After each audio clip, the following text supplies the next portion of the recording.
Is that set just like medium? Medium rare. Okay. That sounds good.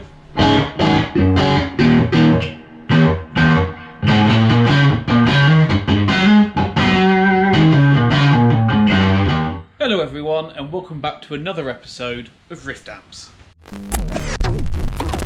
Right, Plexi 18. The build is now finished. Got everything wired up. And we're about to do our first startup on the bench. So I'm measuring at the reservoir cap, measuring DC voltage.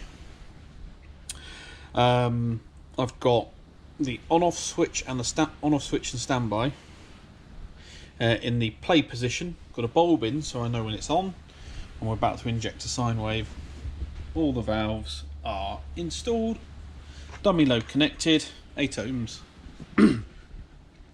So first startup, through the light bulb, on restriction mode, and we'll monitor the DC voltage. Ignore what it's showing at the moment. Go. Right. As the rectifier valve starts to warm up, that starts to increase a lot quicker.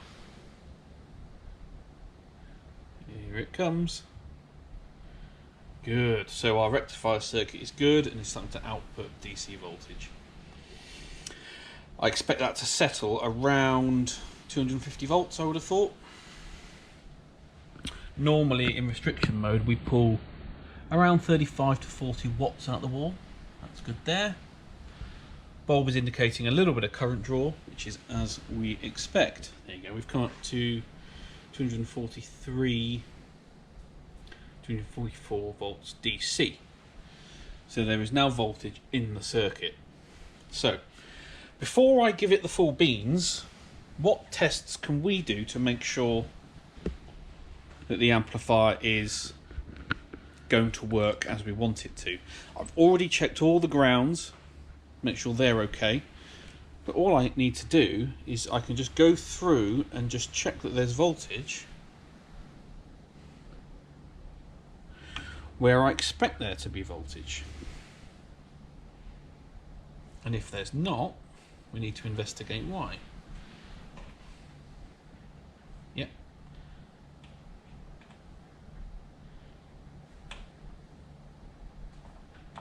Can't get a connection.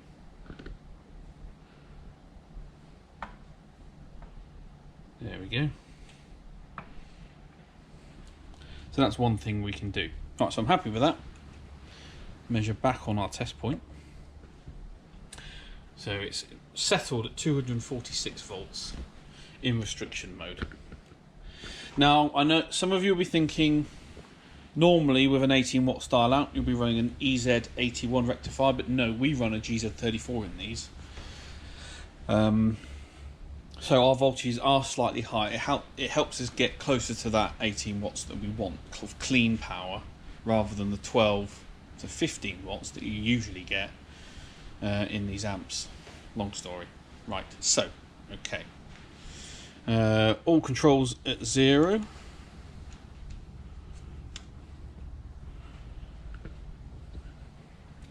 Let's give it the full power. See, that's immediately jumped up to 360 volts DC, which is bang on where I want it. What's our wall voltage today? Wall voltage today is 237.7 volts. It's quite low for us. 357, 358, that's good.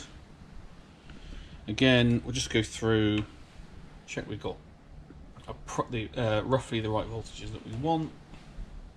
Yeah, that's good.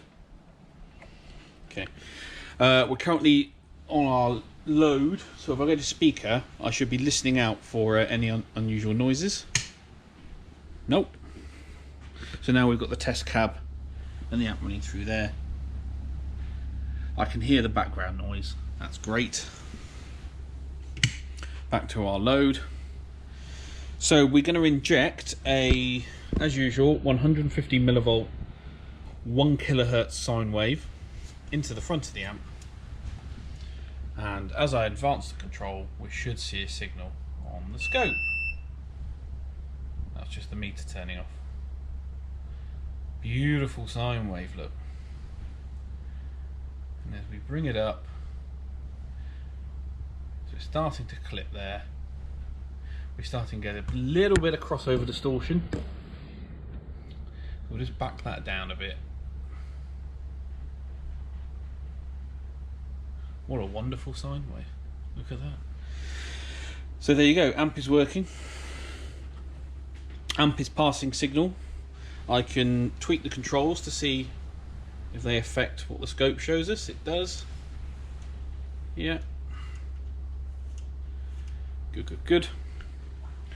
One thing I need to check is on the standby circuit on these, I use a bleed resistor to allow a trickle current to always flow, even in standby mode. So if I flick that into standby mode, our voltage shouldn't disappear entirely. It should drop down to 50-60 volts.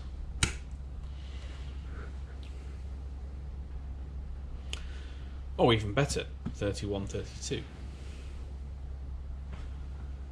So that pretty much mutes the amplifier, which is what people want, but it still allows the circuit to retain a charge.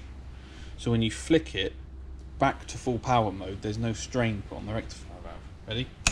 Boom. Easy as that. Back to our sine wave, look. Okay, so measurements.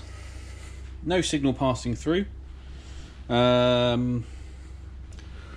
It's two EL84s sharing a single cathode resistor, 180 ohms in this case, and across there we've got 13.48 volts. So we'll write that down.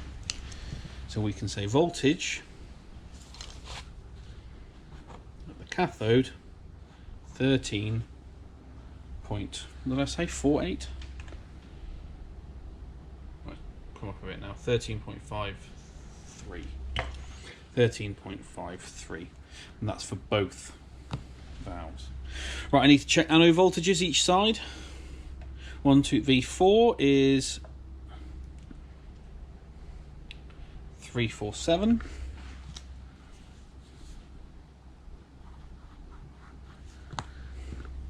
And V5, if I can get to it, is the same, 347. So voltage anode to ground, but what I actually need is voltage anode to cathode. So we need to move our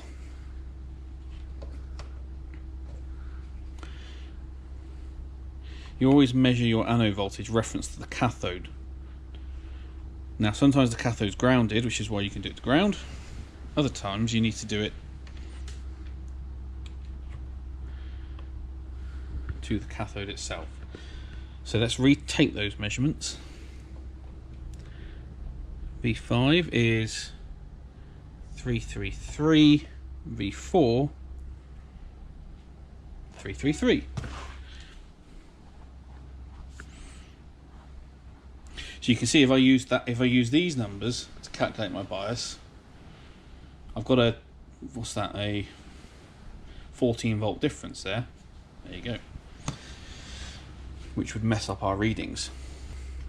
So we know, again, Ohm's law, voltage is current times resistance. Joule's law, watts is voltage times current.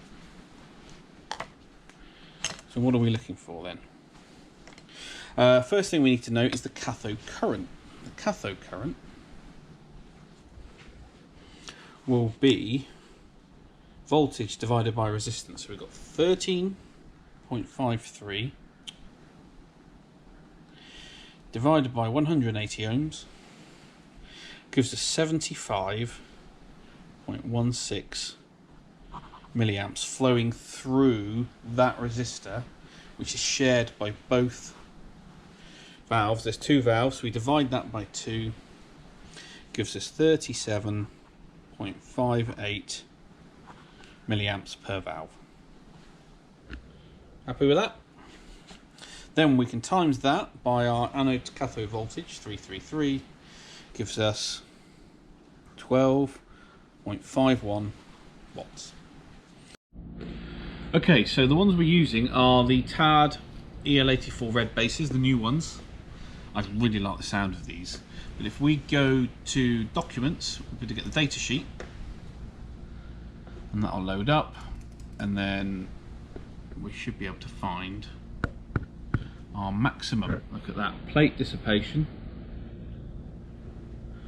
12 watts, of which plus we're allowed 2 watts for the screen dissipation. Some data sheets will give you a maximum combined, but we're going to err on the safe side and just work on 12 watts. So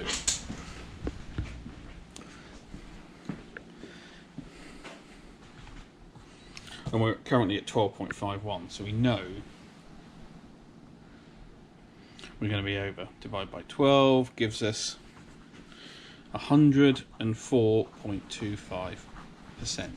Now, 100% is the maximum, of course, so we are slightly over. Now, we have got the screen in there as well, so if we measure and calculate the screen... Okay, so I've done the sums. Our screen resistors are 100 ohms, and we've got a voltage drop across them of 330 millivolts, or 0.330 volts. Gives us a current through the grid 2 resistor of 3.3 milliamps. So what we can do now is, if we take our total cathode current, 37.58, minus 3.3 for the screens, gives us an anode current of 34.28. So if we go 0.03428, yep, times by our anode to cathode voltage, puts us at 11.41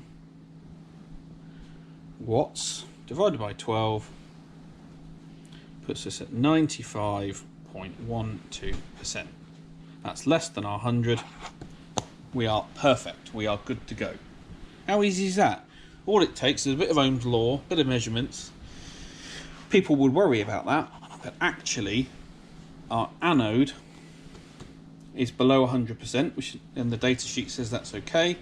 And our screens that have a maximum of 2 watts, we can quickly calculate that. We could do 0.330 volts times by 0.0033 amps, gives us not even 1 watt, so we're miles off the maximum on that. Great, how easy is that? Perfect. So now what we're going to do is, we've got a signal running through it.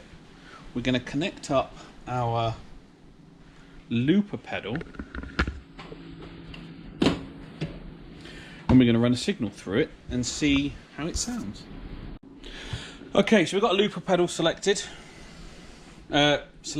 installed, plugged in into the normal input of the treble middle bass channel. We'll just set the tone controls roughly halfway.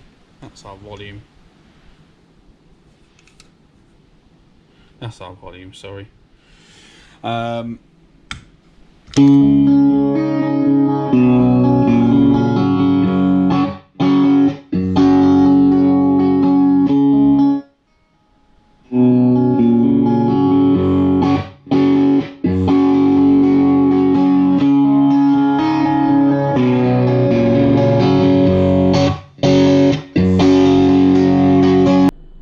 Right, do you remember the PR18 that I was working on? I've taken the Plexi 18 off the bench for a moment, just so I could fire this one up and check it and test it. All good, all working fine. That's the output sine wave. We're doing just at the point of clipping. So that's it clipping there, back it off. We're getting 12.2 volts RMS into 8 ohms. That puts us smidge over 18 watts. Perfect, PR18. Half power switch. I'll show you what that does. There's full output, and then bang it down to 8. 8 times 8, 64 divided by 8 is 8 watts. So it's actually slightly more than half power. Very interesting. So put it back to full power. There it is. We'll just turn the tremolo on. You can see that wobbling away. At max intensity, that's what it looks like. I can increase the speed as I need to. Perfect. So that's a black plate PR18.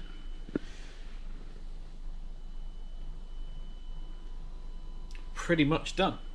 Just waiting on face plates, cabinets here, speakers here. So it's just the plates. When they're here, we can do final assembly and get it to the customer. So quite happy with that one. It's looking good.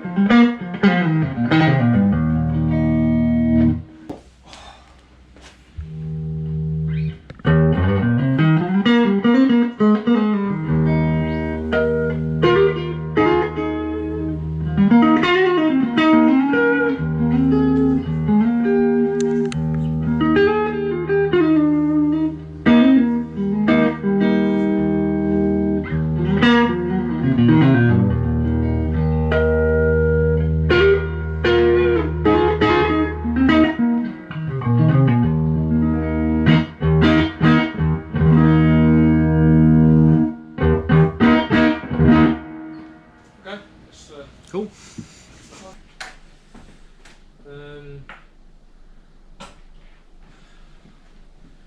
Oh, you swapping that? I wanted to just check the biases.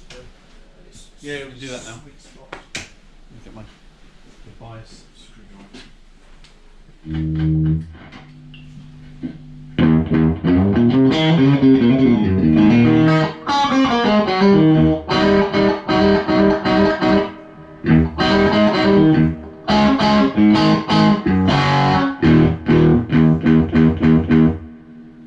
try and get myself.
Cool.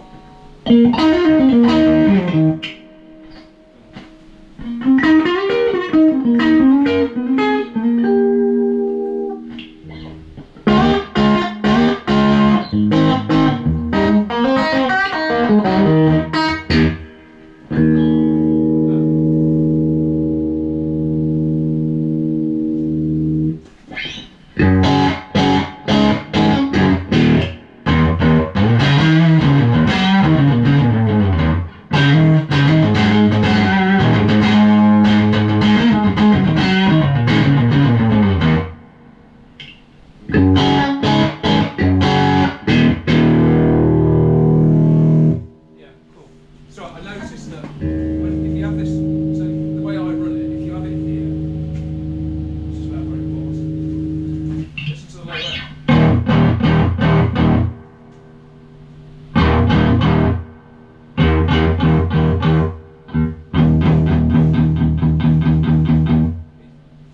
Suddenly all your low end. Tightens up just there. Yeah, Exactly. It's that's why 7 is just. yeah. You can really. It keeps its kind of snap, but as soon as you go above 7 on a Strat, It does fart out, doesn't it? Yeah, it's Yeah. As mad as it's 11 o'clock.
Sounds nice.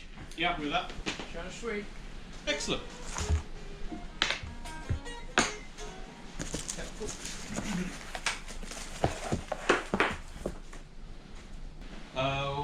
One of them's black, one of them's green. Okay. So 112-CB and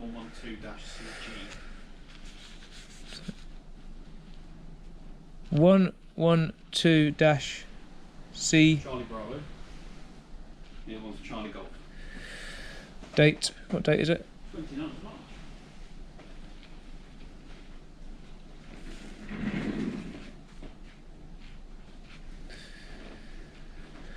Serial number for the 112CB. 028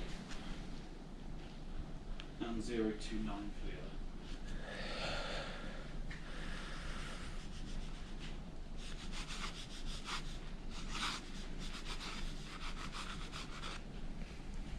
Right, and this is so 29. 23. 112. Charlie Golf. But it could be Charlie BRG, couldn't it? It's British Racing Group. Which Azure one's it? Charlie Golf. And that's 29. 029. Try and do this so that you can actually see on the camera.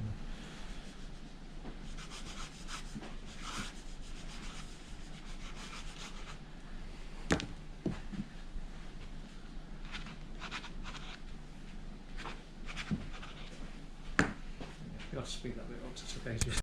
Well, that's it then, guys. Thank you very much for watching. Please give the video a thumbs up, put your comments down below, give me a subscribe if you can, and hit the notification bell so you know when we put out new videos. I've got a build course in tomorrow, Thursday, Friday, so we're going to build another 5E3. Really looking forward to that. But in the meantime, thanks for watching.